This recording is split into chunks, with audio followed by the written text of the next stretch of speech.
ગુજરાતમાં હવે ધીરે ધીરે ચોમાસું જામી રહ્યું છે। જે ચોમાસું 11 જૂને ગુજરાતમાં પ્રવેશ્યું અને નબળું પડી ગયું હતું, હવે ધીરે ધીરે ફરીથી સક્રિય થયું છે અને રાજ્યમાં વરસાદી માહોલ જામી રહ્યો છે। છેલ્લા 24 કલાકમાં 35 તાલુકાઓમાં વરસાદ નોંધાયો છે। વિંડીના માધ્યમથી સમજીશું કે શું પરિસ્થિતિ છે, ક્યાં વરસાદ વરસી રહ્યો છે, આજે ક્યાં વરસાદ પડશે। હવામાન વિભાગ દ્વારા પણ આગાહી કરવામાં આવી છે। તમામ બાબત પર નજર કરીશું। નમસ્કાર, આપ જોઈ રહ્યા છો ઝી 24 કલાકનું ડિજિટલ પ્લેટફોર્મ। આપનું સ્વાગત છે। હું છું આપની સાથે વત્સલ।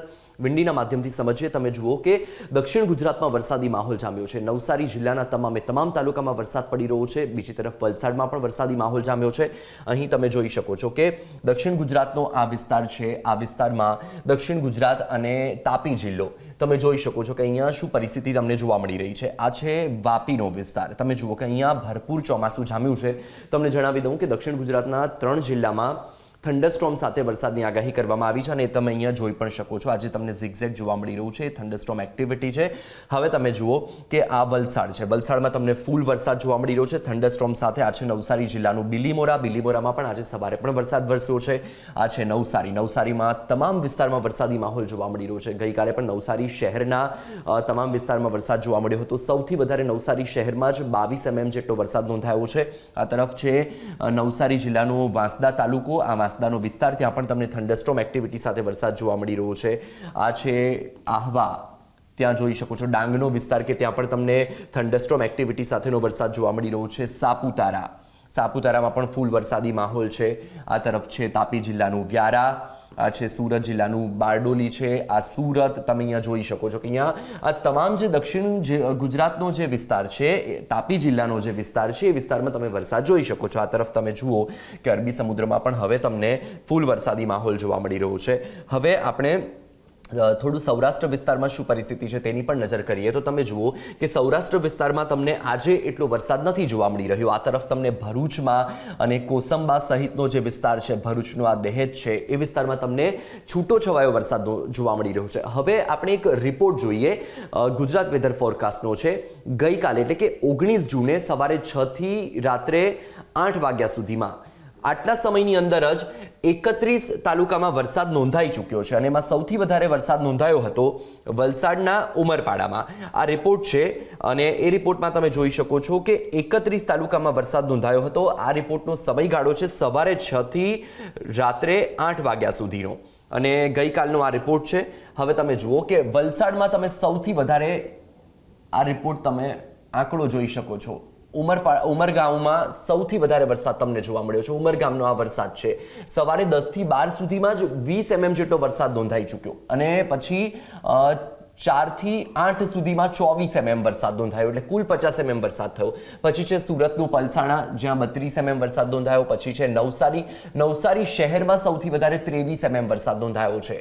નવસારીનો જલાલપોર તાલુકો કે જ્યાં 21 mm વરસાદ નોંધાયો। વલસાડનું વાપી, એમાં સૌથી વધારે 19 mm વરસાદ છે। વલસાડના પારડીમાં પણ 17 mm વરસાદ નોંધાયો છે। તો ડાંગમાં આહવામાં 13 mm વરસાદ છે। આ સાથે સુરતનું ઓલપાડ કે જ્યાં 11 mm વરસાદ નોંધાયો। ભરૂચનું વાલિયામાં 7 mm વરસાદ છે। ગીર સોમનાથનું પાટણ વેરાવળ કે જ્યાં 7 mm વરસાદ છે। સુરતનું કામરેજ કે જ્યાં 5 mm વરસાદ છે। વલસાડનું કપરાડા, ત્યાં 5 mm વરસાદ નોંધાયો। સુરતનો બારડોલીમાં 5 mm વરસાદ। વડોદરાનું કરજણ, નવસારીનું ગણદેવી, આ બે વિસ્તાર એવા છે કે જ્યાં પણ 5-5 mm વરસાદ છે। પછી છે અમરેલીનું ખાંભા, જ્યાં 4 mm વરસાદ છે। બાકીના આ 4 તાલુકા એવા છે, જૂનાગઢનું મેંદરડા, સુરત સિટી, સુરતનું 84 અને નવસારીનું ખેરગામ કે જ્યાં 3 mm જેટલો વરસાદ નોંધાયો। પછી તમે જુઓ કે ભાવનગરનું તળાજા, હાંસોટ, ભરૂચનું હાંસોટ, સુરતનું મહુવા, ડાંગનું વઘઈ, તાપીનું વ્યારા અને ગીર સોમનાથનું તાલાળા, આટલો જે વિસ્તાર છે, આ 6 તાલુકા એવા છે કે આ 6 તાલુકામાં 2 mm જેટલો વરસાદ વરસ્યો।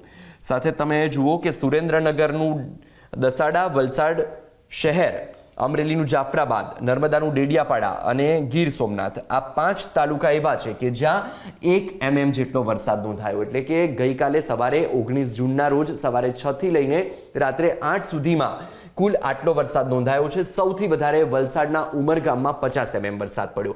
હવે તમે જુઓ કે જે રીતે હવામાન વિભાગ દ્વારા 5 દિવસ આગાહી કરવામાં આવી છે, તેમાં આજે ઉત્તર ગુજરાત, મધ્ય ગુજરાત અને દક્ષિણ ગુજરાતમાં વરસાદની આગાહી કરવામાં આવી છે। હવે ફરી એકવાર આપણે વિંડી સમજીએ કે આજે વરસાદની આગાહી કરવામાં આવી છે મધ્ય ગુજરાત, ઉત્તર ગુજરાત અને દક્ષિણ ગુજરાતમાં. તો આજે તમે દક્ષિણ ગુજરાતમાં તો અત્યારનો આ સમય છે, તમે જુઓ કે અત્યારના સમયે તમને ફૂલ વરસાદી માહોલ જોવા મળી રહ્યો છે. દક્ષિણ ગુજરાત છે અને સાથે મધ્ય ગુજરાતનો કેટલોક વિસ્તાર છે, તાપી જિલ્લાનો કેટલોક વિસ્તાર છે, ત્યાં તમે ફૂલ વરસાદ જોઈ શકો છો. હવે આપણે સમયને થોડું આગળ કરીએ કે બપોર પછી શું પરિસ્થિતિ રહેવાની છે. તો તમે જુઓ કે સમય આગળ જઈ રહ્યો છે. સતત દક્ષિણ ગુજરાતમાં તમને વરસાદી વાતાવરણ જોવા મળી રહ્યું છે. સાંજે 6 વાગ્યા આસપાસનો આ સમય કર્યો ત્યારે થોડું સુરત અને એ વિસ્તારમાં થોડું ખુલ્લું વાતાવરણ તમને જોવા મળી રહ્યું છે.